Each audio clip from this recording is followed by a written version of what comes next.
Имя Андрусь. Я сегодня проведу такую экскурсию для вас по выставе «Беларуси Библия». На початку хочу звернуть вашу увагу на аудиогид, на такие невеличкие буклетики, абсолютно бесплатные, можете их взять с собой, при себе иметь, ну-ка проверять, ці правильно я все кажу, и коли что, робить зауваги и задавать питания. Коли ласка, возьмите.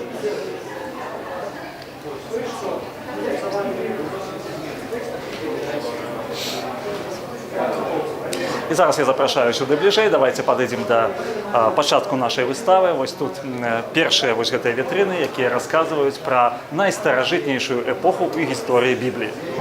Праходзьце, калі ласка, можете сюды, шчыльней. Самае галоўнае, каб мы не стаялі на праходзе, таму што будзем праход так трошки засланяць. Значыць, гэта выстава, яна прысвечаная адной кнізе. Гэта кніга Бібліі. Так? Біблія, яна перакладаецца з грэцкай мовы як кнігі. Тому гэта і одна кніга, і шмат кніг адначасова. Пад адной вокладкай знаходзіцца 66 кнігаў. Гэта 39 кнігаў старога запавету і 27 кнігаў новага запавету. Гэта выстава, яна зроблена супольнымі намаганнямі Нацыянальнай бібліятэкі Беларусі і групы даследавання рукапісаў з ЗША.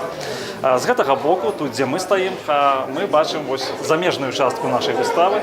Тут у нас ёсць экспанаты з 4 краінаў. Гэта ЗША, Великабрытанія, Ізраіль і Паўднёвая Карэя.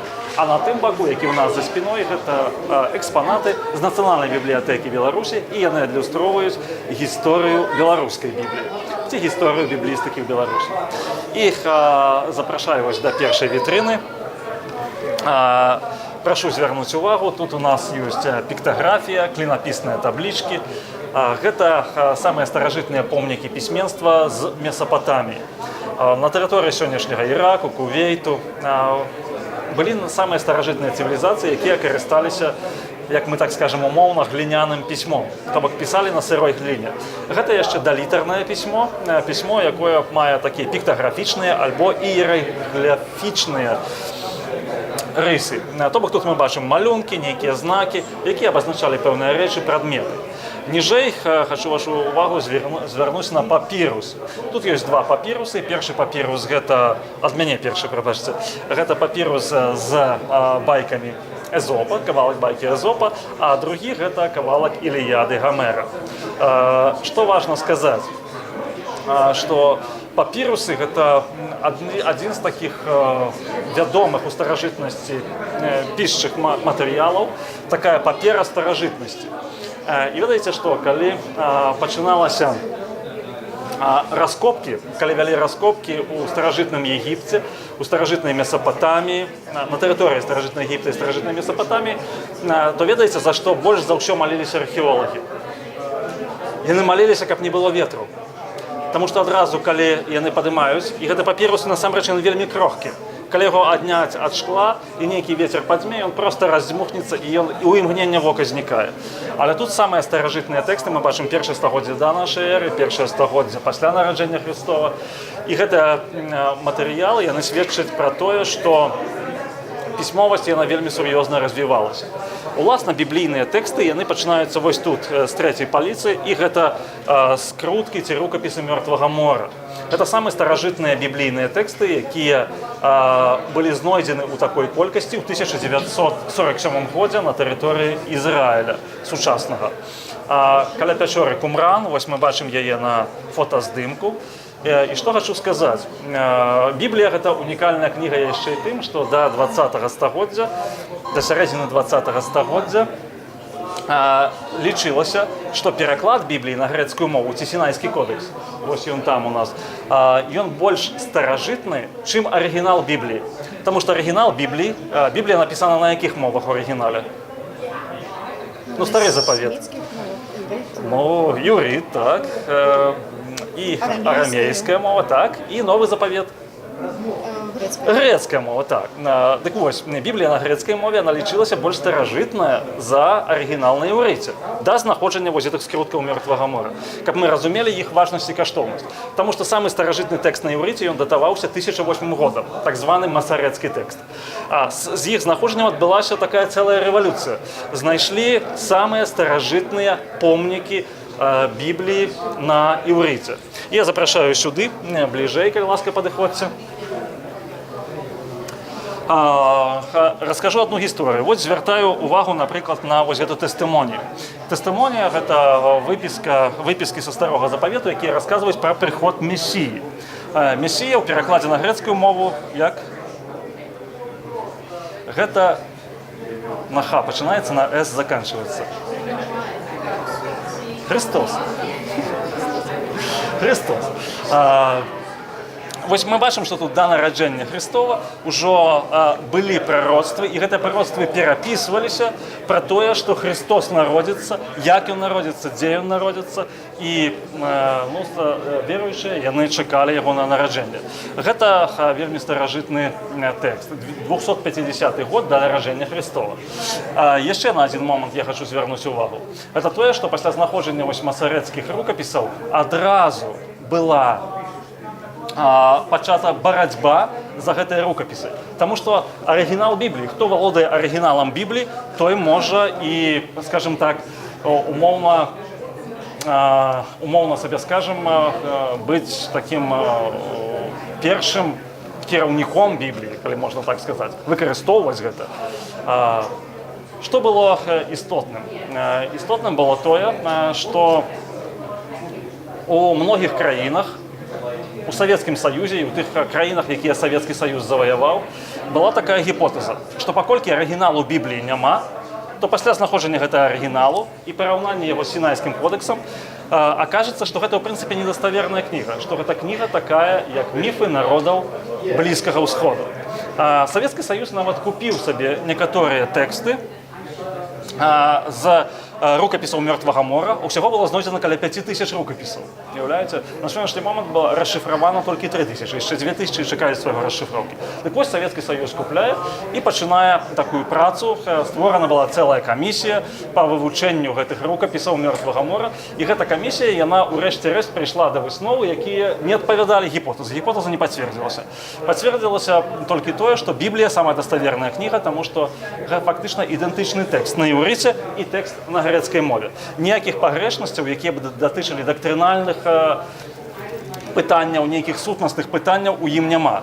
Напрыклад, вось мы маем 2800 копіяў Іліяды Гамера, і мы бачым, што у іх ёсць да 20% розных чытанняў. Яны таксама не датычыцца сутнасці тэкста, але гэта значна менш, чым біблійных тэкстаў.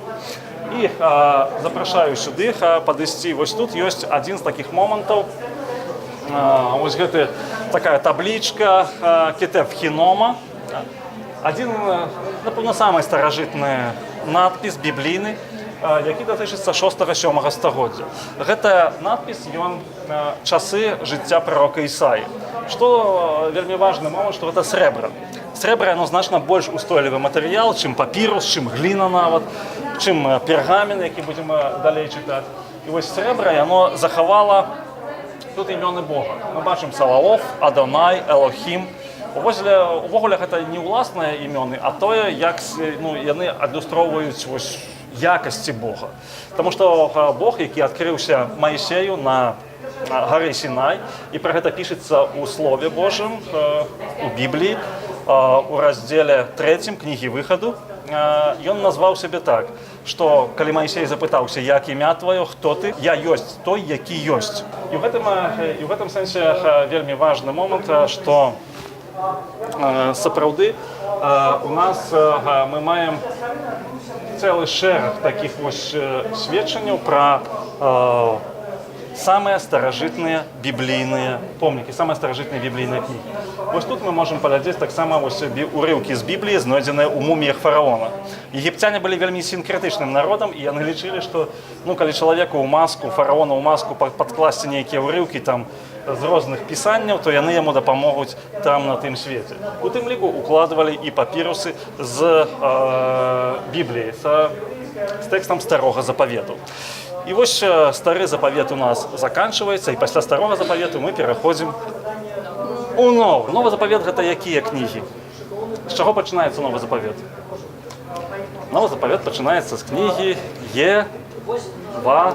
з Евангелляў. Я ведаў, што вы ведаеце, і вельмі прыемна. Колькі ўсіх Евангелляў? 4 Евангелия, вельмі правильно. І правильно таксама адказ шмат. Таму што некаторыя так вось кажуць, што Евангелияў шмат, значыць больш, чым 2. Евангелі, пасля ідуць апостальскія паслання, лісты. І апошняя кніга – гэта кніга «Адкрыццё Іана Багаслова». Усіх 27 кнігаў Новага Запавету. У арыгінале Новы Запавет быў напісаны на грэцкай мове. Значит, тут мы бачым некалькі, вось прашу звярнуць увагу на 16, 17 экспанат. Асабліва вось на 17-й, гэта першы урывак з першага паслання апостала Паўла да карынцянаў. І гэта вельмі такі важны і істотны фрагмент, таму што ён лічыцца адным з самых старажытных. То бок навукоўцы спрачаюцца, ці вось гэты, ці оксфордскі спіс ён найбольш старажытны. Гэта 125 год.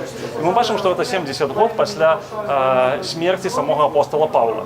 Нагадаю, што вось Іліяда Гамера, якую мы бачым, гэта праз 400 год пасля смерці самога Гамера.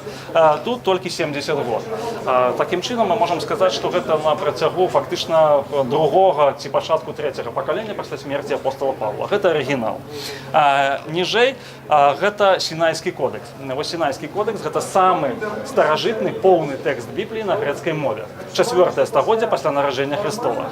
Яго знайшлі вельмі цікава. Вось граф Цынцэндорф, немец, ён паехаў адпачываць у Егіпет і зайшоў у бібліятэку манастыра Святой Кацярыны на Сінаі. Ён знайшоў невялічкую такую тэчачку, скажем так, скрынку, у якой ляжалі нейкія рукапісы. Яны былі пакрытыя такім пластом пылу, яны былі пакрыты нейкімі ўрыўкамі. Так што ён, пачаўшы іх разграбаць, ён ведаў грэцкую мову, пачаўшы іх чытаць, ён заўважыў, што нейкі біблійны тэкст. Аднак, калі ён пацягваў учытвацца, ён бачыць, што гэта стары запавет, гэта Септуагінта, то бок яшчэ пераклад да нараджэння Хрыстова, і самы старажытны тэкст 4-е стагоддзя Новага Запавету. І такім чынам ён зразумеў, што гэта поўны тэкст Бібліі. Поўны тэкст Бібліі да гэтага не сустракаўся нідзе. Гэта быў першы тэкст у свеце. Адразу гэтым зацікавіўся расійскі імператор Мікалай I. І ён купіў гэты кодекс за 9000 рублёў, прывезлі яго ў Петербург, памясцілі ў рукапісны аддзел публічнай бібліятэкі.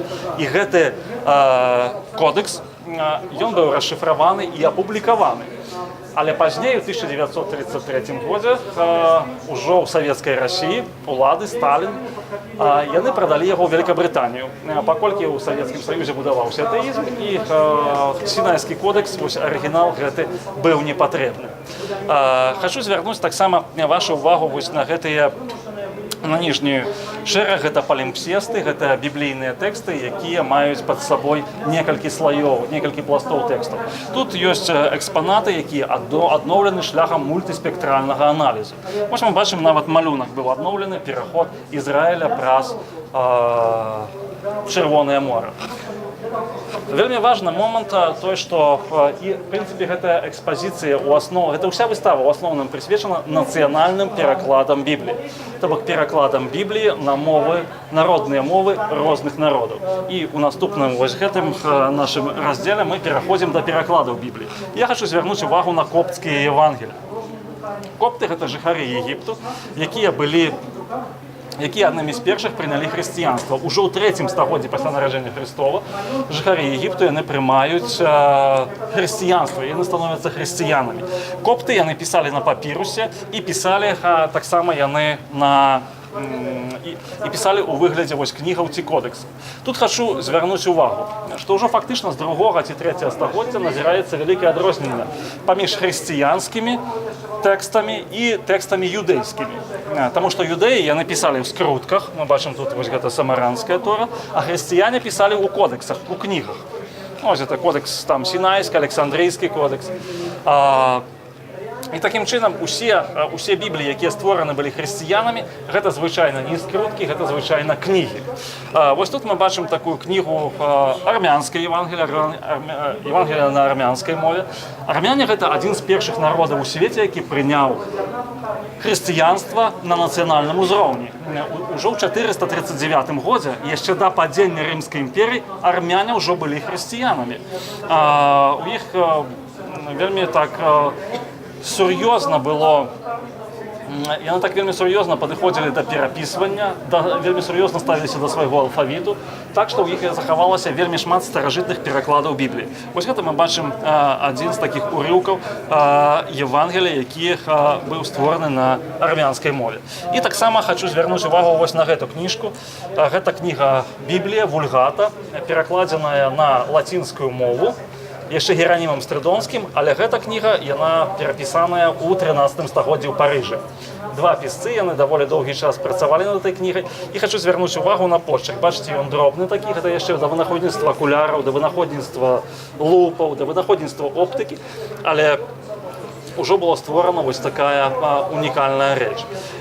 Увогуле хачу сказаць, што універсітэты старажытныя, у тым ліку Кембридж, у тым ліку Оксфорд, Парыжскі універсітэт ці Сарбона, шэраг італьянскіх універсітэтаў, яны былі цэнтрамі біблістыкі. Бібліі там вывучаліся, бібліі перапісваліся, бібліі даследаваліся. І ў гэтым сэнсе у большасці сярэднявечных універсітэтаў быў дэвіз, ведаеце, які галоўны дэвіз самых розных універсітэтаў? Гэта цытата з Бібліі, з Евангелія паводле Яна: «Спазнайце праўду, і праўда зробіць вас свабоднымі». Потому што праўда вызваляе, спазнайце праўду. Самы асноўны прынцып універсітэта – гэта імкненне да праўды. Само слово універсітэт, яно з двух словаў «унис» і «версітас». Гэта супольнасць студэнтаў і выкладчыкаў, якія разам шукаюць праўду. І запрашаю вас у наступны раздзел, гэта называецца раздзел Торы. Тора, хто ведае, хто памятае, як перакладаецца слово Тора на нашу мову? Падкажу, на «з» пачынаецца, на «н» заканчивается. Закон. Это закон. Стары запавет увогуле складаецца з двух частак. Это закон і прарокі. Значит, Тора перакладаецца як закон. Гэта першых 5 кнігаў Бібліі. Быццё, выхад, Левіт, лічбы і кніга другого закону. Гэта ўсе кнігі, якія напісаў Майсей. Майсей – гэта пророк і правадыр ізраільскага народу, чалавек Божы, які адшоліў выхад Ізраіля з Егіпту і які здолеў стварыць свабодную дзяржаву з рабоў. Потому што сусветная гісторыя паказвае, што калі рабы выходзяць і ўтвараюць сваю дзяржаву, калі рабы ўтвараюць сваю дзяржаву, то яна становіцца яшчэ горшае рабства, чым было да гэтага. На жаль, это так. Рабскую псіхалогію з чалавека вельмі складана нейкім чынам яе перамагчы. Але у Бібліі вось быў такі прыклад стварэння свабоднага народу. І свабода гэтага народу, яна грунтуецца на 10 запаведзях. 10 запаведзяў ёсць асноўны маральны закон, у прынцыпе, для ўсяго свету.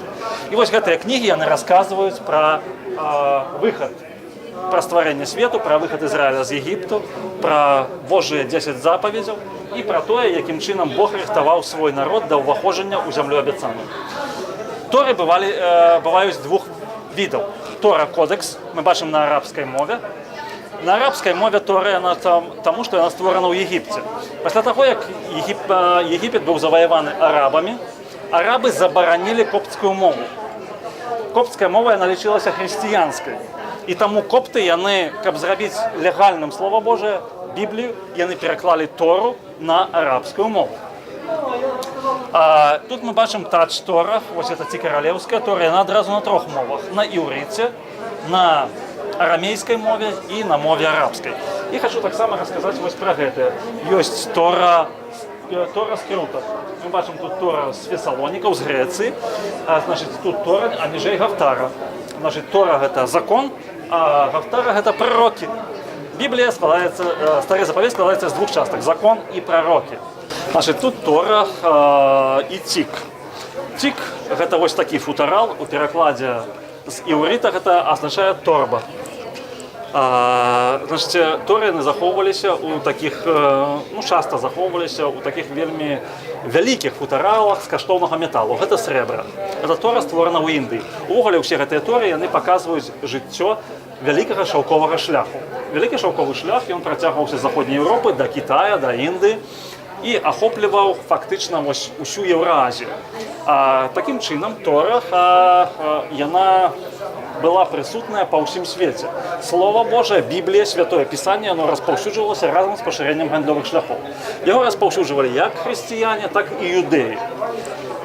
І хочу таксама вам расказаць, як жа Торы яны перапісваліся. Торы перапісваліся не так, як мы перапісваем, напрыклад, беларускі тэкст. Беларускі тэкст мы што? Запамінаем 2-3 словы, і што пасля робім? Перапісваем сабе ў шытак. Торы перапісваліся па літарах. Былі два чалавекі. Адзін чалавек абавязкова стаяў, каб там не заснуў, нічога, і трымаў у руках арыгінал, вось гэты скрутак са спісам. Другі чалавек трымаў чысты скрутак і сядзеў за сталом. Той называў літару З, напрыклад, бо тут толькі зычныя літары. Той, які сядзеў, гэту літару З упісваў. Наступная літара Б, той паўтараў літара Б і іх упісваў. Калі быў створаны цэлы слупок, яны ўдваіх 3 разы яго пералічвалі. Пералічвалі кожную літару, пералічвалі кожнае слово і пералічвалі кожны радок. Калі ўсё супадала з арыгіналам, яны пачыналі перапісваць другі слупок, так трэці і чацвёрты. Палова Торы 142 550 літараў. Калі была перапісана палова Торы, стваралася спецыяльная рада, такая камісія з 3 чалавек. І гэтыя 3 чалавекі 3 разы пералічвалі кожную літару, кожнае слово і кожны радок. І толькі пасля гэтага Тора пачынала лічыцца кашэрнай, то бок прыдатнай да набажэнства. І пачыналі перапісваць ужо другую частку Торы. Вельмі важны момант, што гэта копія была фактычна фотаграфічная. Яна была 1 у 1. Мы бачым, што на Торы ўжо ёсць такія невялікія прабелы. Мы бачым, што ёсць падзел паміж сказамі. Мы бачым, што тут вось лепш відаць, дарэчы.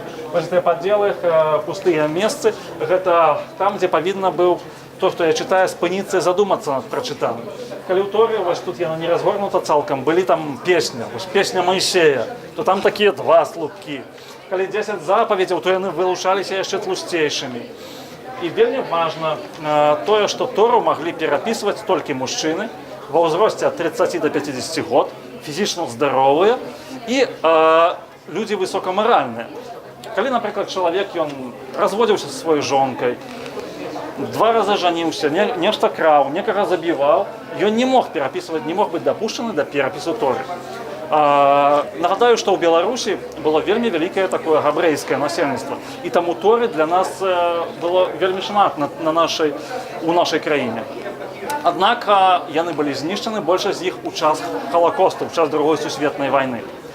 І хочу запросіць вас у наступны раздзел, які завяршае рукапісную частку нашай выставы. Прыходзьце, калі ласка, і я хочу звярнуць вашу увагу на адзін вельмі цікавы рукапіс. Вось гэты рукапіс Евангелія паводле Яна на кітайскай мове. Гэты рукапіс ён быў створаны ў 60-е ці пачатку 70-х гадоў 20-го стагоддзя, у час культурнай рэвалюцыі ў камуністычным Кітаі. На той момант пры ўладзе быў Мао Цзэдун. Ён ужо быў доўга. Мы памятаем, што кітайская камуністычная сістэма яна пачалася з 49-го года, з 1949 году. У 66-м годзе ён пачынае культурную рэвалюцыю. Адной з мэтай гэтай культурнай рэвалюцыі было пазбавіць кітайцаў так званых рэлігійных забабонаў. І значыць знішчыць усе Бібліі. За захоўванне Бібліі, за яе капіяванне было смяротнае пакаранне. І вельмі важны момант, што чалавек, які пачаў перапісваць гэту Біблію, ён рызыкаваў сваім жыццём. Ён падстаўляў сваю галаву пад кулю за тое, каб перадаць Слова Божае нашчадкам. Што ён робіць? Ён запамінае Евангелля паводле Яна на памяць, усё Евангелля. Мы не ведаем, дзе ён гэту кніжку дзеў, мы не ведаем, як ён яе запомніў усё, але мы ведаем, што ён перапісвае на туалетнай паперы. Туалетная папера у камуністычным Кітаі гэта вялікі дэфіцыт. Дарэчы, як і ў Савецкім Саюзе і ва ўсіх камуністычных краінах. Чамусьці там не лічаць патрэбным наладжваць вытворчасць туалетнай паперы. Гэта каштоўная рэч для яго. Ён перапісвае цалкам Евангелія і перапісвае 2 правапісамі. У кітайскай мове ёсць некалькі правапісаў, ён перапісвае каб з розных бакоў Кітая, з розных куткоў Кітая, каб людзі маглі гэта зразумець. У канцы 80-х ці ў пачатку 90-х ён перадае гэты рукапіс на захад, але перадае ананімна. Ён фактычна да гэтага часу не хоча, каб ягонае прозвішча было пад гэтым рукапісам. Мы не ведаем, якія прычыны, але факт такі. І зараз я хочу паказаць вам першую друкаваную кнігу ў свеце. Вось гэта першая друкаваная кніга Йоганна Гутенберга. Гэта Біблія ў перакладзе на лацінскую мову. Йоган Гутенберг у 1455 годзе вынайшыў друкарскі варштат і друк наборным шрифтом. Друк наборным шрифтом дазваляў выпускаць старонку фактычна на друк кожнай старонкі при такой вельмі добрай партытуры, при вельмі добрых майстрах магло ісці 8 хвілін часу. Ну, трошки больш павольна, чым нашы сённяшнія лазерныя друкеркі. Так? 8 хвілін часу, старонка пайшла. 8 хвілін, старонка пайшла. Вельмі важны момант, што з вынаходніцтва Гутенберга яно дазволіла у десяткі, сотні тысяч разоў павялічыць колькасць кнігаў. У асноўным гэта колькасць Бібліі ў свеце. За 50 гадоў у заходняй Еўропе было надрукавана 10 мільёнаў бібліяў. 10 мільёнаў бібліяў, якія ахоплівалі фактычна усю заходнюю Еўропу, у тым ліку і прыходзілі ў нашу старажытную дзяржаву Вялікае княства Літоўскае. Гэта Біблія на лацінскай мове, таму што гэта быў адзіны на той момант афіцыйны пераклад Бібліі, які быў прызнаны рымска-каталіцкай царквой. Тут мы бачым поўную Біблію Гутенберга. Вось так яна прыкладна выглядала. І мы можам паглядзець, што тут ёсць каляровы друк, што тут ёсць такія ўпрыгожванні. Ну, хто ведае лацінскую мову вывучаеце? Пакуль што не, гэта ўсё наперадзе, так? Ну, хто будзе вывучаць, можаце пачытаць трошкі, паглядзець, фатаграфаваць сабе і ў нечым разабрацца. А мы пераходзім у наступны раздзел. Гэты раздзел называецца «Нацыянальныя пераклады Бібліі». Значыць, нацыянальныя пераклады Бібліі яны пачаліся яшчэ да вынаходніцтва друку. Мы памятаем, што копты перакладалі Біблію на лацінскую мову, пераклалі яшчэ ў 4 стагоддзі, Геранім Стрыдонскі, але яшчэ да Стрыдонскага былі пераклады на лацінскую мову. Але ў заходняй Еўропе Біблію пачалі перакладаць толькі ў 14 стагоддзі. І гэта зрабіў адзін з такіх найвялікшых навукоўцаў той эпохі, Джон Вікліф, прафесар Оксфордскага універсітэту. Ён вельмі доўгі час, 30 год свайго жыцця аддаў для таго, каб перакласці Біблію на англійскую мову. У яго была сітуацыя вельмі непростая. І я растлумачу чаму. Навучанне ва ўніверсітэтах ішло на якой мове тады? На лацінскай, толькі на лацінскай. Вось уявіце, каб цяпер былі універсітэты і ішло толькі па-ангельску. Паступаеш у універсітэт толькі на лацінскай. Англійская шляхта і арыстакратыя яна размаўляла толькі на французскай мове. З 1066 года французская мова, ну вось так, у нас там, калі б вучылі па-ангельску, а мы паміж сабой бы там размаўлялі па-польску, напрыклад. І была такая мужыцкая мова, на якой сяляне там размаўлялі, там работнікі, гэта мова ангельская.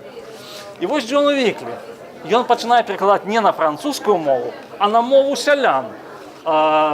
Ну, гэта для прафесара, для такого кшталту навукоўца, гэта было вялікае выпрабаванне. Ён пачынае рабіць рукапісы, спісы разам са сваім вучням і калегам пазней Джонам Перві. Джон Перві пераконвае яго зрабіць некалькі спісаў. Таму што, ну, што такое рукапіс? Ну, ось ёсць у вас, напрыклад, шыткі. Ёсць там у ліцэі шыткі ці не? Пішыце ў шытках? Ёсць! Ну, шытак у адным асобніку. Так, рэдка хто піша пад капірку. Звычайна ў адным асобніку, нешта вось такія геніяльныя думкі, геніяльныя вершы, яны ў адным асобніку. І калі гэты асобнік губляецца, то губляецца геніяльная думка.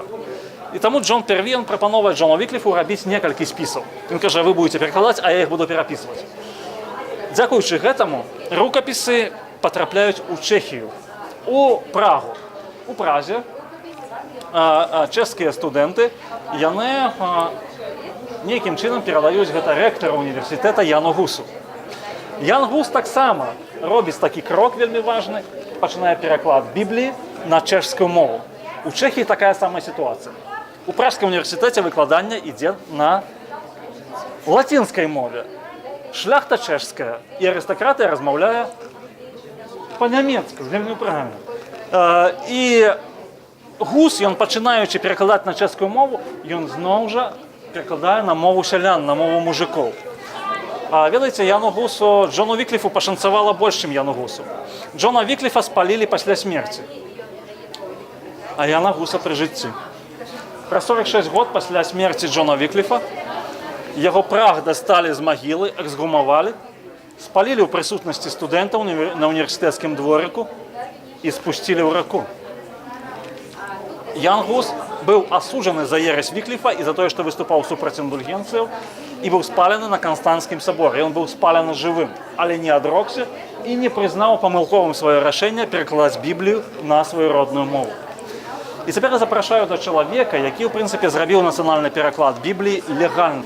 І гэты чалавек Мартин Лютер. Мартин Лютер, ён нарадзіўся ў 1483 годзе ў горадзе Эйслебен у Саксоніі. Ягоныя бацькі жадалі, каб ён стаў святаром. Ён абраў святарскую сцежку свайго жыцця, святарскі шлях. І ён, асноўнай мэтай яго на жыцця, гэта было знайсці адказ, як чалавек можа збавіцца, дзе ёсць збаўленне. Ён адчуваў, што тыя індульгенцыі, якія прадавалі тады, яны не даюць збаўлення, яны не вызваляюць чалавека ад грахоў яго. І пытанне гэта стаяла перад ім вельмі востра. Ён купляў розныя рэліквіі. Ён хадзіў у паломніцтва ў Рым. Ён цэлую ноч стаяў на каленях, цэлыя ночы маліўся. І ён адчуваў, што гэта недастаткова, што сваімі сіламі ён не можа. Ён усё адно адчуваў, што тыя кепскія ўчынкі, якія ён робіць, і тыя кепскія думкі, якія ў яго ёсць, іх значна больш, чым добрага таго, што ён робіць. Ён стаў ужо прафесарам універсітэту ў Віттенбергу. І ўжо будучы прафесарам, калі ён чытаў лекцыі студэнтам па новым запавеце, ён быў новазапаветнікам, значыць выкладчыкам новага запавету, яму адкрылася слова з паслання апостола Паўла да рымлянаў, дзе напісана, што праведнік верою жыць будзе. І ён такі эўрика, больш нічого не трэба, толькі вера. І пасля гэта ён ужо не мог маўчаць. Ён склаў сабе 95 тэзісаў супраць індульгенцыяў, на лацінскай мове прабіў іх да брамы сабора ў Віттенбергу у 1517 годзе, і гэта пачало вялікі рух рэфармацыі. Рымскі папа прысылае яму булу. Вось тут мы бачым, гэта дублікат, гэта не арыгінал. Гэта, дарэчы, адзіны экспанат выставы, арыгінала якога, ў прынцыпе, не існуе. Таму што булу, якую прыслаў яму папа рымскі Леў X, Мартин Лютер спаліў. У гэтай буле папа рымскі даваў 60 дзён, каб ён адрокся ад сваіх 95 тэзісаў. Першы тэзіс гучаў так: «Наш Господ і збаўца Ісус Христос кажа, пакайцеся». І такім чынам усё жыццё хрысціяніна павінна быць пакаяннем. Мартина Лютера выклікалі на сабор у Вормс, про які я раскажу трошки пазней, давайте перайдзем. На саборы ў Вормсе ў 1521 годзе там сабраўся канклаў кардыналаў. Кардынал Гозій, прадстаўнік папы рымскага, імператор Карл V, імператор Свяшчэннай Рымскай імперіі, нямецкай нацыі, князі нямецкія. І паставлена толькі адно пытанне, каб прыйшоў вось гэты прафесар адзін і каб ён адрокся. Фактычна сабралі ўсю эліту. Ну, цяпер можна сказаць, каб сабралі вось такі самміт НАТО, там усе сабраліся, вось там прэзідэнты, прэм'ер-міністры, там святары сабраліся і выклікалі аднаго прафесара і сказалі: «Ну, ведаеш, ты тут, у цябе ёсць адна тэалагічная памылка, адракайся ад гэтай памылкі». Гэта было пытаннем настолькі прынцыпова важным, што гэта быў агульнаеўрапейскі фактычна такі. Большая частка заходняй Еўропы на гэтым прысутнічала. Мартина Лютера 3 разы выклікаюць. Першы дзень ён кажа: «Дайце дзень падумаць, мне трэба падумаць». Добра думай адзін дзень. Другі дзень: «Ну што, цяпер ты скажаш? Мне трэба яшчэ адзін дзень падумаць». І тады была пастанова кардыналаў і імператара: «Яшчэ ты можаш падумаць толькі адзін дзень». І ён доўга моліцца, цэлую ноч моліцца, і на трэці дзень яго пытаюцца: «Ці выракаешся?» І ён выходзячы кажа: «Калі на аснове Бібліі і здаровага сэнсу вы пераканаеце мяне, што я не маю рацыі, я ахвотна выракуся сваіх поглядаў і папрашу ува ўсіх прабачэння. Але калі вы не здолееце гэта зрабіць, то я буду стаяць на Слове Божым, і няхай дапаможа мне Бог». сітуацыя была такая, што гэта быў як такі як выбух, як быў нечаканы такая вось заява. На першы момант усе збянтэжыліся проста. І пазней было звычайнае рашэнне спаліць на вогнішчы. Але ў яго, у Мартина Лютера быў вельмі моцны заступнік. Это князь Фрыдрых Саксонскі, які кажа, трэба нам трошкі адкласці гэта, трэба яшчэ падумаць, пазней яго судзіць. Трэба яго судзіць у Саксоніі, увогуле, ён грамадзянін Саксоніі. І пад такімі, скажем так, прэтэкстамі ён выкрадае Мартина Лютера, завозіць яго ў свой замак Вартбург і кажа, займайся перакладам Бібліі. Вот ты тут будешь сядзець, ніхто не будзе ведаць, дзе ты, для ўсіх ты памёр. Будем прывозіць табе ежу, прывязём арыгінальныя тэксты, ты перакладай Біблію. І выходзіць першы пераклад Бібліі. Вось гэты новы запавет, пераклад Бібліі на нямецкую мову. Пазней выходзіць стары запавет. І мы бачым, што нават у Бібліі, якая выйшла праз 100 гадоў пасля Мартина Лютера, ёсць ягоны партрэт нам змяшчаюць. Я хочу сказаць так, што значыла на той момант пераклад Бібліі на нямецкую мову? У чым рэвалюцыйнасць, у чым навізна вось гэта, у чым непадобнасць Мартина Лютера? Яго пераконвалі у тым, што перакласці Біблію на нямецкую мову немагчыма. І вылучалі такі аргумент, які, здаецца, немагчыма не прыняць. Казалі так: Слово Божие, Святое Пісанне на нямецкую мову перакласці немагчыма, бо нямецкай мовы не існуе. У Саксоніі размаўляюць на адной мове, у Баварыі на іншай, у Шлезвігу яшчэ на іншай, на Рэйне зусім іншая мова. На якую мову ты будеш перакладаць? Мартин Лютер быў чалавек вельмі рэзкі.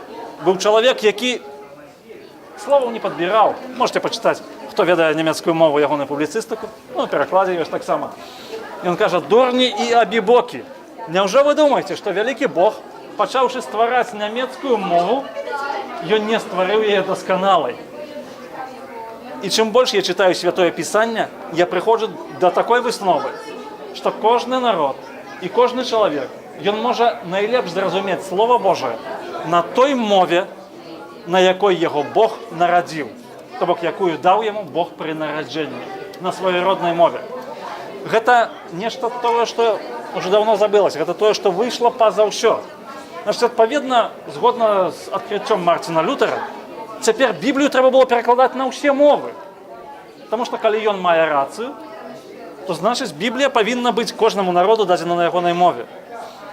Нямецкая літаратурная мова ствараецца паводле перакладу Бібліі Мартина Лютера. Ёсць Бібліі англійскія, ёсць Бібліі французскія, польскія Бібліі, беларуская Біблія ствараецца.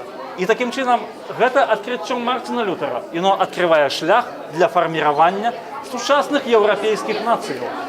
Паколькі мова, яна ўжо становіцца мовай, на якой чалавек і народ можа размаўляць з Богам, то значыць нацыя, яна ёсць не проста супольнасцю, якая часова існуе, але нацыя ёсць нешта важнае ў вачах Божых. І ў гэтым сэнсе вось царква, пратэстанцкая царква, якая ўтварыла сучасную рэфармацыю, яна становіцца цэнтрам фарміравання сучасных еўрапейскіх нацый. Хачу вашу увагу звярнуць на адзін такі прыгожанькі экспанат. Вам ён асабліва спадабаецца. Гэта акты Трыдэнцкага сабору, дзе асуджаецца ересь Лютера. Можна пра шмат гаварыць, але мы шмат на спыняцца не будзем. Значыць, вось ён, экспанат, маленечкі, гэта ангельскі рукапісны паясны псалтыр. Жаночы. Яго насіла нейкая вось ангельская шляхцянка, там замест грошай ці разам з грашыма ў сябе на поясе. Гэта ўжо эпоха рэфармацыі. Эпоха, калі Біблія патрэбна на кожны дзень. Эпоха, калі ўжо не задавальняецца, што Біблію, чалавек не задавальняецца, што Біблію чуе раз на тыдзень альбо раз на месяц. Чалавек ужо не задавальняецца, што чуе Біблію толькі на лаціне, якой слаба разумее ці ўвогуле не разумее. Біблію трэба мець на кожны дзень.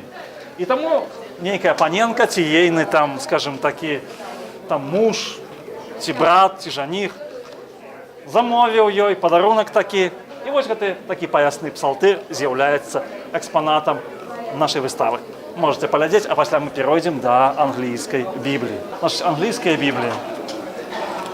Яны пачаліся пазней за Бібліі беларускія. І калі сюды прыехалі арганізатары гэтай выставы, яны задалі некалькі пытанняў, якія нас, беларусаў, збянтэжылі. Першае пытанне такое. Калі Францыск Скарына пераклаў Біблію на беларускую мову і надрукаваў яе, пасля гэтага ён застаўся жывы?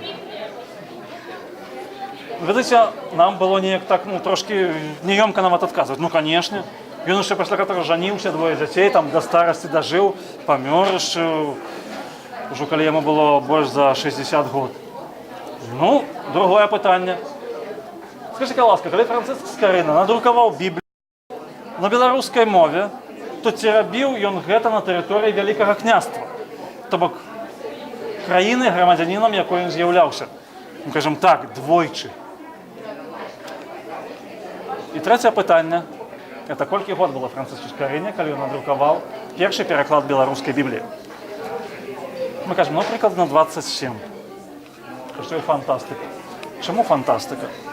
Таму што першыя 2 перакладчыкі і друкары Бібліі на англійскую мову, яны былі спалены на вогнішчы. Уільям Тиндейл і Джон Роджерс. Вось гэта Біблія Мэцью. Томас Мэцью, які падпісаў сваё прозвішча пад гэтай Бібліяй, такога чалавека ніколі не існавала. Гэта псеўданім. Гэта псеўданім Джона Роджерса. І гэта другая англійская Біблія. Паколькі перакладчыка першага Тиндейла спалілі, то другі ўжо яе падпісваў толькі псеўданіму.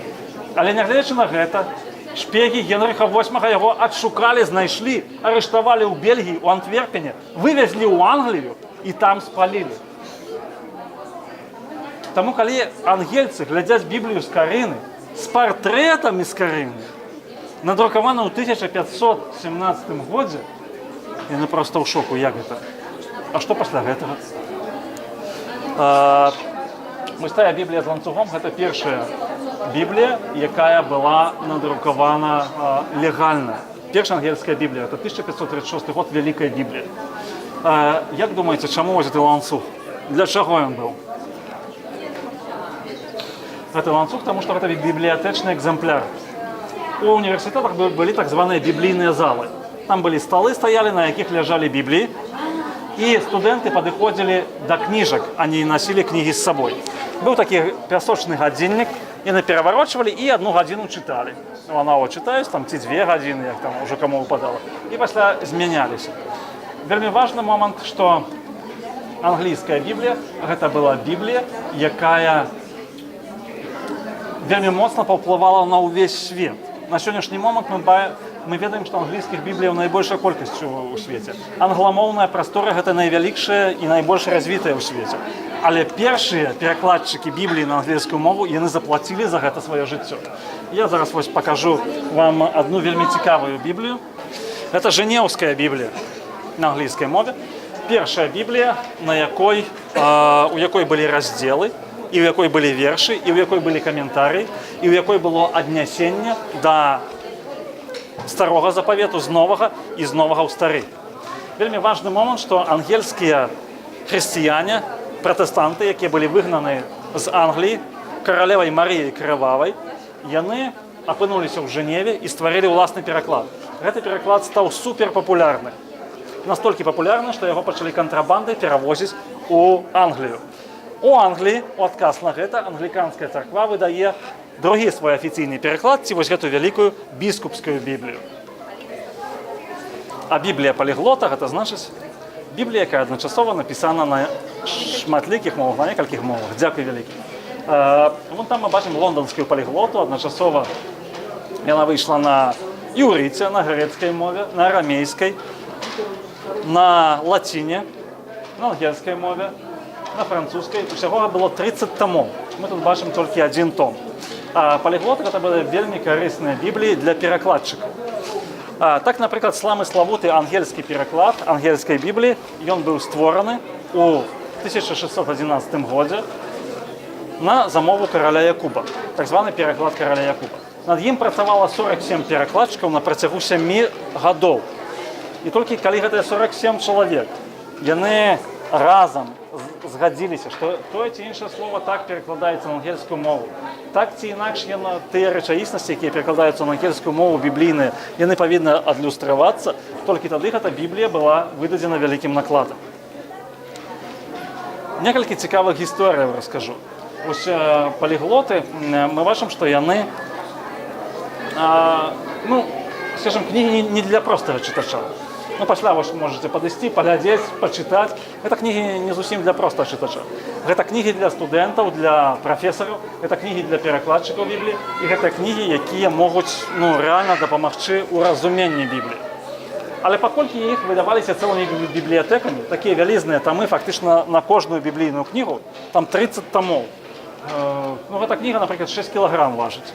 Значыць, 30 тамоў гэта колькі? 180.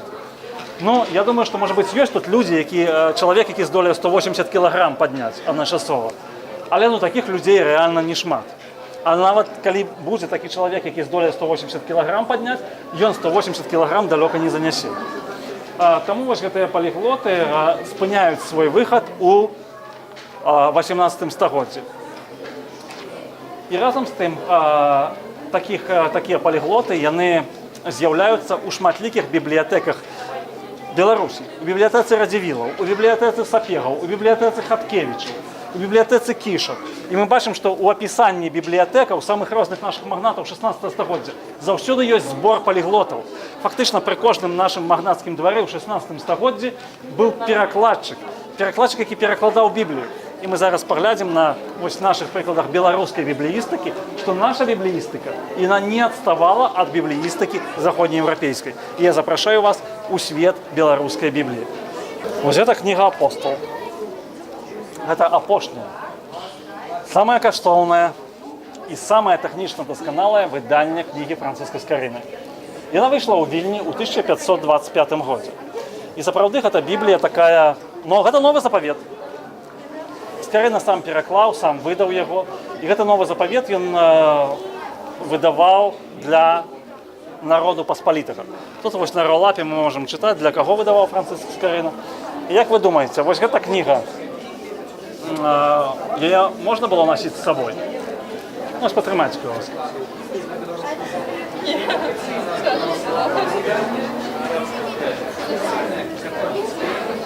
Ну, вось такі новы запавет, каб вы носілі з сабой, то было б, ну, цяжкавата. Але насамрэч гэта факсімільнае выданне з 2017 года. Рэальны памер Бібліі Скарыны, вось ён, новы запавет. У прынцыпе, гэта кішэннае выданне. Францыск Скарына выдаваў Біблію на ўзроўні кішэннага выдання. Кішэннае выданне 16 стагоддзя. Для чаго яно стваралася? Яно стваралася для таго, каб можна было чытаць Біблію кожны дзень, каб можна было носіць з сабой. Вось там мы прамінулі Біблію Майлса Кавердейла. Гэта першае англійскае кішэннае выданне Бібліі. Яно было выдадзена праз 10 гадоў пасля скарынаўскага кішэннага выдання Бібліі. Але гэта апошні, гэта ўжо такі вянец. Першыя выданні мы бачым, яны былі не зусім кішэнныя. Але гэта Бібліі для хатняга ўжытку. Бібліі, якія таксама можна было носіць з сабою. Што хочу сказаць, што Францыск Скарына, які паводле адукацыі быў лекарам, Францыск Скарына, які навучаўся ў лепшых універсітэтах Заходняй Еўропы, Францыск Скарына, які быў адным з найвялікшых беларускіх інтэлектуалаў, ён увайшоў у гісторыю толькі адным, толькі тым, што ён, пераклаўшы Біблію на беларускую мову, ён распачаў вялікі рух рэфармацыі. Рэфармацыя, якая агарнула Беларусь і якая зрабіла нашу краіну на год на 80 краінай Бібліі. Менавіта з Беларусі пайшлі першыя выдаўцы Бібліі ва ўкраіне, у Расіі і ў Польшчы. Значыць, тут вось гэта беларуская бібліістыка 16 стагоддзя.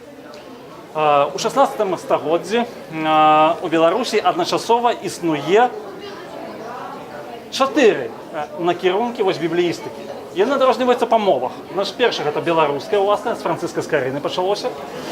Другое рускамоўнае, трэцяе царкоўна-славянскае і чацвёртае лацінскае. Там ёсць адна у гэтым шэрагу на лацінскай мове. Гэтыя біблійныя традыцыі, 4 біблійныя традыцыі, яны існуюць адначасова. У нас адбываецца такі вялікі рух рэфармацыі, што Біблія становіцца запатрабаванай не толькі ў нашай краіне, але ў нашу краіну прыязджаюць тыя, хто хоча надрукаваць Бібліі для суседніх краінаў. Вось, напрыклад, Біблія Радзівілаўская ці Берасцейская Біблія. Гэта першая Біблія на польскай мове, якая перакладзена з арыгінальных моваў і найбольш папулярная ў 16 стагоддзі. Надрукавана ў Берасці ў 1563 годзе. Хочу сказаць, што паміж тым, як Францыск Скарына выдаў сваю Біблію, свой пераклад Бібліі, і тым, як кіраўнік нашай дзяржавы, канцлер Мікалай Радзівіл Чорны, ён стаў кіраўніком дзяржавы, і ён прыняў пратэстантызм, ён прыняў рэфармацыю, прайшло толькі 36 гадоў. На сённяшні момант мы можам сказаць, што гэта фактычна адно пакаленне. Вось цяпер ужо амаль 30 гадоў ад калапсу Савецкага Саюза, так? Ад набыцця нашай незалежнасці. Ёсць многія людзі, якія яшчэ тыя часы памятаюць. І фактычна Францыск Скарына ён робіць гэту кнігу, вось Біблію, ён робіць яе асновай беларускай рэфармацыі. Мікалай Радзівіл Чорны, канцлер Вялікага княства Літоўскага, ён таксама першае выданне, якое ён пачынае пасля заснавання сваёй друкарні, гэта біблійнае выданне. Гэта кніга прысвечана ягонаму сваяку, каралю і вялікаму князю Жыгімонту Аўгусту.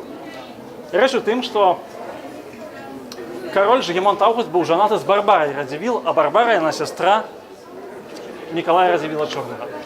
У гэтым прысвячэнні ён піша: «Ваша каралеўская мосць, цяпер і вам, як калісьці каралю Манасіі, каралю Езекіі, Бог дае магчымасць ці павесці свой народ за Словом Божым, ці пайсці крывой дарогай розных забабонаў». І ён піша: «Калі вы пойдзеце за Словом Божым, я асабіста буду маліцца, каб Бог вам даў дзяцей», таму што кароль вялікі князь быў бяздзетны.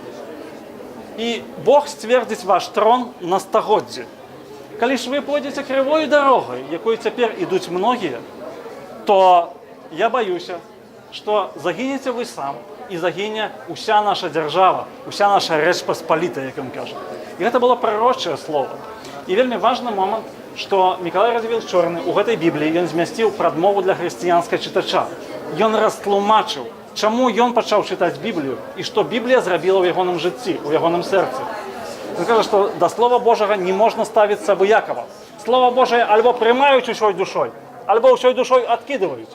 Ёсць шмат людзей, якія хочуць, каб Біблія распаўсюдзілася для ўсіх, і ёсць шмат людзей, якія не хочуць, каб Біблію чытаў ніхто. Але я магу засведчыць вам на сваім уласным прыкладзе, што Бог адкрыў мае вочы праз гэту кнігу. І хочу яшчэ пра адну кніжку расказаць вось з гэтай нашай экспазіцыі, калі ласка, сюды. Вось это апошняя кніжка біблійная, Новы Запавет, які выйшаў на старабеларускай мове. Гэта Куцейна, 1652 год. Рэч у тым, што наша эліта, у тым ліку і дзеці Мікалая Радзівіла Чорнага, яны адракліся рэфармацыі і яны перайшлі ў каталіцтва. Гэта прывяло да чаго? Гэта прывяло да паланізацыі. Паланізацыя, якая прывяла да таго, што беларуская біблійная традыцыя, яна была знішчана. І засталося толькі на ўсходзе Беларусі. Гэта Куцейна, манастыр пад Воршай. У прынцыпе, Біблія павінна была, гэты Новы Запавет павінен быў выйсці на царкоўна-славянскай мове. Але паколькі былі там людзі, якія, відаць, вельмі добра і вельмі моцна любілі старабеларускую мову, яны ўключылі сюды вельмі шмат словаў, вельмі шмат выразаў са старабеларускай мовы. І гэта кніжка лічыцца хіба што апошнім, вядомым на сёння, вось, біблійным тэкстам на старабеларускай мове. Далей ужо пайшлі сучасныя пераклады Біблію на беларускую мову. І я запрашаю да нас да апошняй часткі нашай выставы пераклады Бібліі на сучасную беларускую мову. Баптысцкі пастар з Берасця Лукаш Дзекуцьмалей. Лукаш Дзекуцьмалей гэта чалавек дзівоснага лёсу. Ён нарадзіўся ў сям'і настаўнікаў у 1888 годзе. У гэтым годзе 130 год яму спаўняецца. У 3 гады ён страціў абодвух бацькоў. Ягоныя бацькі загінулі, калі яму было 3 гады. Выхоўваўся ў сваякоў, скончыў настаўніцкую семінарыю і сам настаўнічаў. Вельмі добра вывучыў з дзяцінства нямецкую мову. І гэта веданне нямецкай мовы яму вельмі дапамагло. Калі яго забралі ў войска, ён служыў у Беластоку, З ім пазнаёміліся веруючыя з Беластоцкай царквы. Беластоцкія баптысты, яны былі немцамі паводле нацыянальнасці. Пастор той царквы быў Роберт Шлёсер. І ён проста адкрыў яму Евангелие і пачаў чытаць.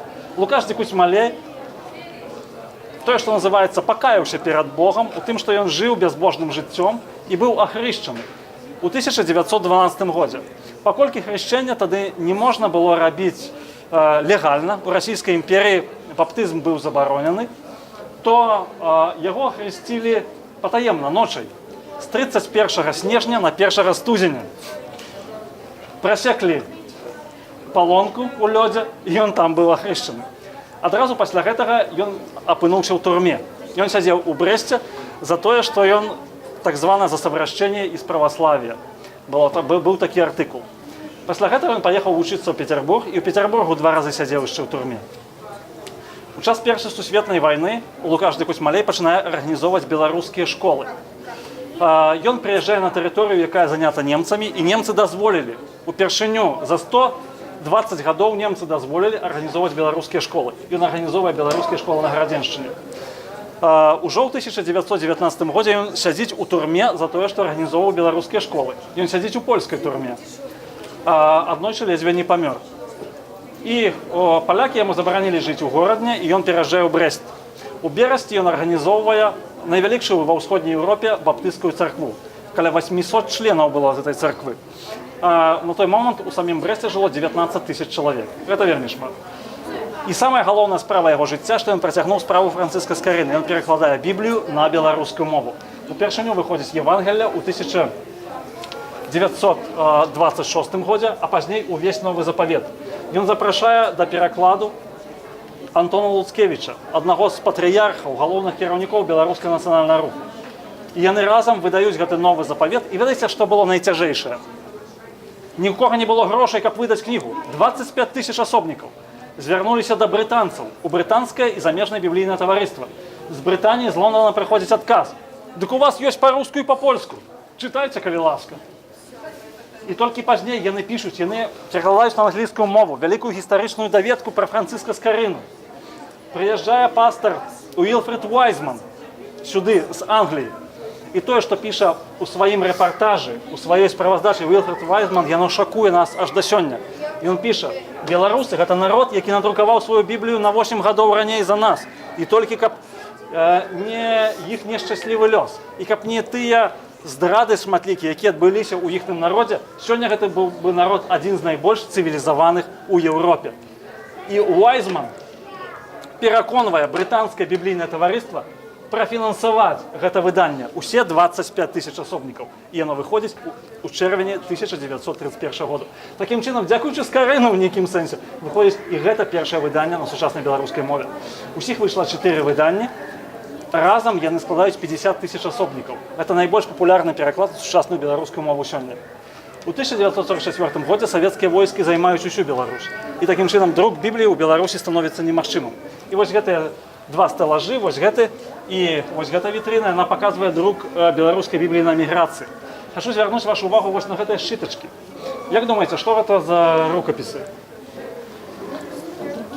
Ад рукі напісаныя. Гэта біблійныя пераклады, зробленыя братам Якуба Коласа, Міхасем Міцкевічам у Злучаных Штатах Амерыкі.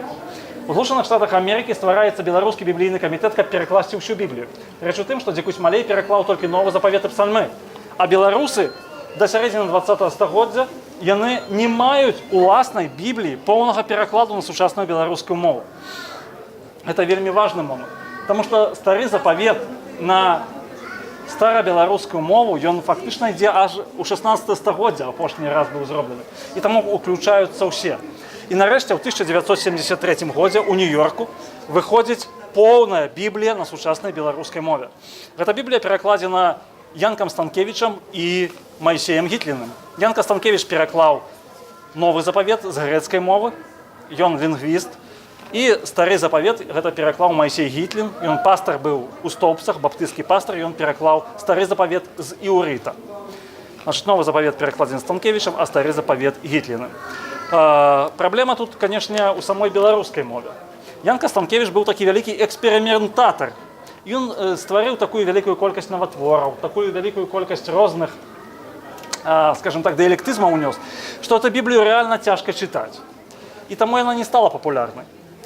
У час Горбачовской перебудовы у 1988 году створаецца біблійная камісія Беларускай праваслаўнай царквы.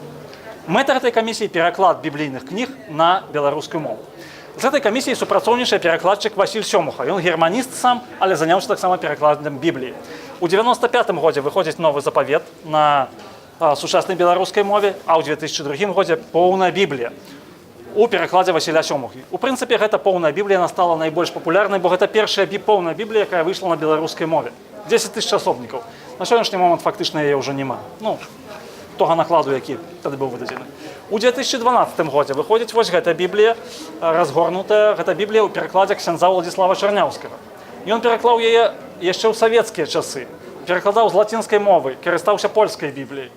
Але Біблія была выдадзена толькі ў 2012 годзе. Але до 2016 году сталася такая ситуация, что белорусских библиев фактично не было в наявности. Напередодні 500-годдзя Біблії з Карыны у наших крамах, у наших церквах, у нашем інтэрнэце фактично не было магчыма купіць Біблію свабодна на беларускай мове. І гэта сітуацыя, яна працягнулася аж до конца аж до конца лютага 2016 года. То бок яна была на працягу 10 года. Калі выходзіць пераклад новага запавету і кнігі прыповесцяў Антонія Бокуна, гэта 10 000 асобнікаў, вось гэты сіні такі. У 2017 годзе 500-годдзя Бібліі Францыска з Карыны. І выходзяць пераклады. Праваслаўная царква выдае біблійная камісія цэлы новы запавет. Каталіцкая царква, он такі карычневы, выдае цэлы новы запавет. Яны прэзентуюцца у нацыянальнай бібліятэцы. Гэта біблійныя пераклады становяцца аднымі з такіх асноўных біблійных перакладаў гэтай канфесіі. Разам усіх у 2017 годзе выйшла каля 80 000 розных тэкстаў на сучаснай беларускай мове. І ў гэтым сэнсе гэта адбывалася таксама беларуская біблійная рэвалюцыя з 200 асобнікаў до 80 000. Вось такія, напрыклад, маленькія, сіненькія такія ёсць тут і такія бардовенькія. Гэта пераклады новага запавету, які выдалі браты Гедеонавы. Найбуйнейшы наклад пасля Дзекуцьмалея. 30 000 асобнікаў. На сённяшні момант для Беларусі вельмі шмат. Гэту выставу наведала ўжо, я думаю, што каля 19 000 чалавек. Выстава называецца «Беларусі Біблія». Это показывае, што, у прынцыпе, цікавасць да Бібліі ў нашым грамадстве яна вельмі моцная. Цікавасць да Бібліі яна ёсць і яна ўзрастае. І гэта яшчэ раз сведчыць, што Біблія ўсё ж з'яўляецца асноватворнай кнігай нашай культуры.